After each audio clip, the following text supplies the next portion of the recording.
We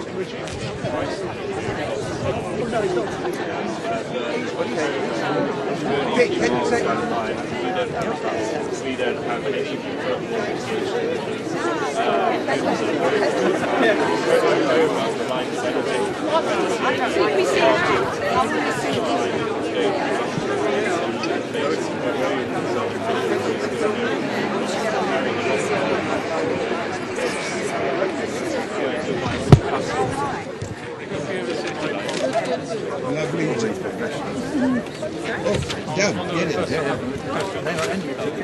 Shadow,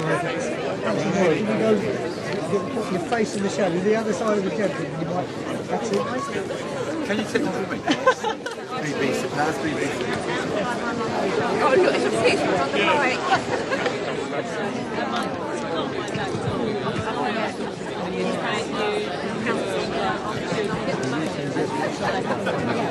I try, yeah. I think there's a card in there. I can do it back in the office. It's a friend's camera. There's a card in there. I can do it in the office. No, yeah. Send it to Richard. Yeah, they're about, okay. they're about 20 minutes. Yeah, there, trying to park.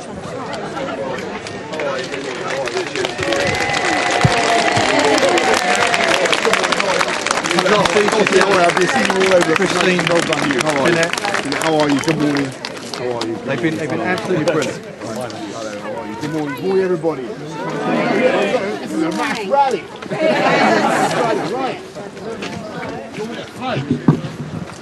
Good morning, everybody. Well, thank you. I would say thank you for coming out on this cold winter morning. It's a beautiful day, isn't it? I think the Uxbridge, this area. Do you know where I've just been? I tell you, I've just been in this most amazing bunker. Is bunker the right word?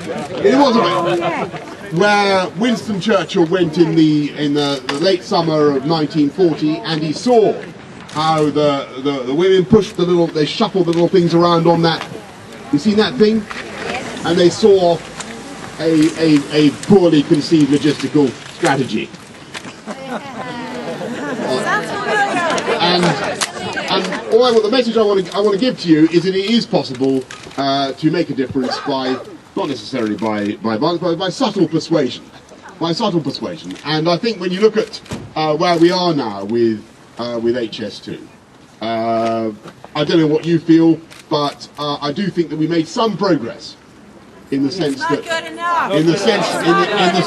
there was I think when you if you'd had the privilege of talking to the Secretary of State as I did a while back about tunnels, they were totally against any kind of tunnel at all. We do seem to have got a tunnel, but, and I agree with you, there needs to be further progress.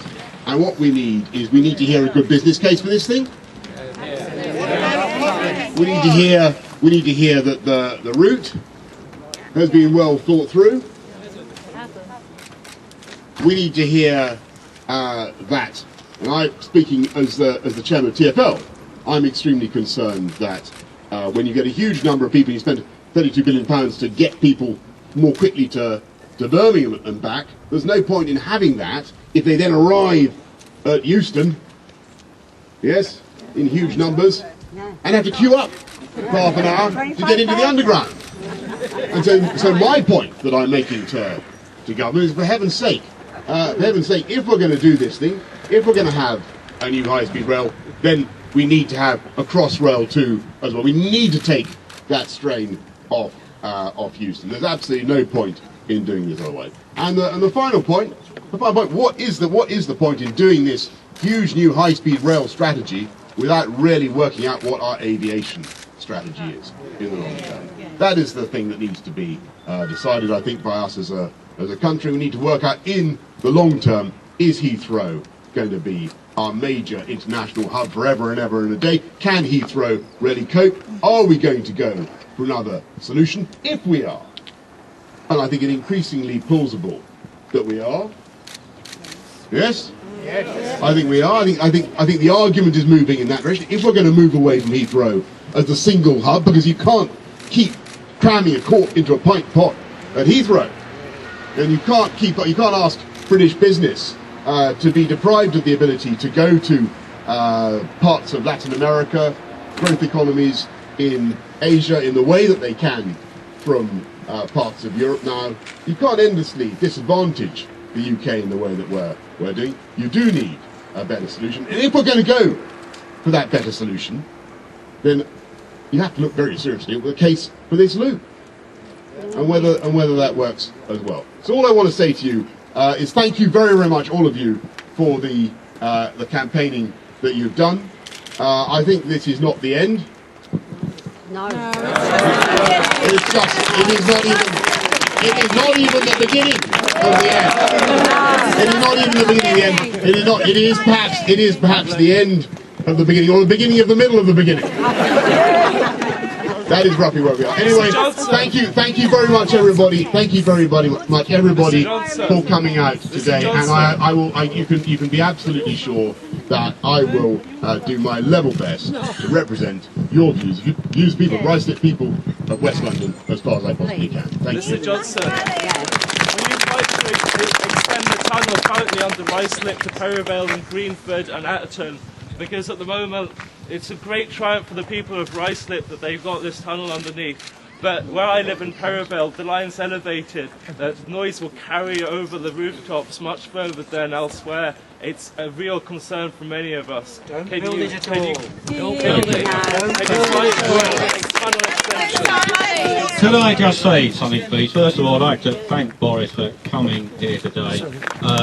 He's been a marvellous supporter, and I can assure you, he wouldn't even consider the tunnel if he wasn't around arguing the case. But he's absolutely right. We had this scenario with the third runway where the case gets put forward with such gusto and such confidence that people think it's a done deal. It's not a done deal. As Boris said, we haven't even begun the fight yet. We're not even out the dressing room, believe me. There will be legal challenge to this. There is no environmental case. They didn't do an environmental impact study. That is one challenge. The business case, an Alsatian could have done a better job. Perhaps that dog could have done better. But it is appalling. So that is another challenge that we will have against this. The Secretary of State, and I've a lot of time for her as a person, she fought well with us on the third runway issue, but yesterday in her statement she completely disregarded the public consultation by just saying there's some views for and against. Well, how many of each were there? 95% against. Well, exactly. But, so you ignore that, you then ignore the Transport Select Committee, you bring up exactly the same points as I've just been saying, and fall back on some report produced by Network Rail, and surprise, surprise, they want to do railway. The only reason this route is chosen is because it gives a fast link into Heathrow. If that wasn't necessary, they would probably take it up the M1. And it's all very well hearing politicians yesterday, the former Secretary of State, Lord Adonis, talking about Victorians and that, but actually the Romans had it right. Go, straight, level, and do the least environmental damage.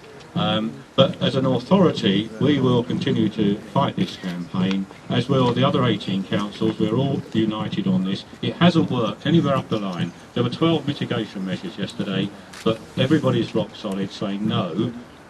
It's still an elephant. It's an elephant in a new pair of trousers, but it's still an elephant. Thank you.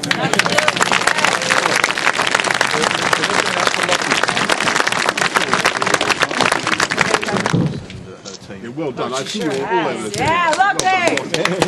You were very good yesterday. Yeah, it wasn't bad yesterday, but I've got the support of an awful lot of residents because it affects so many people here, but not just here, on either side of the tunnel that we've got now. We're not celebrating this. No, I just ask you the question. So he's from Ealing. Yeah. And Ealing Council are not supporting their residents. No.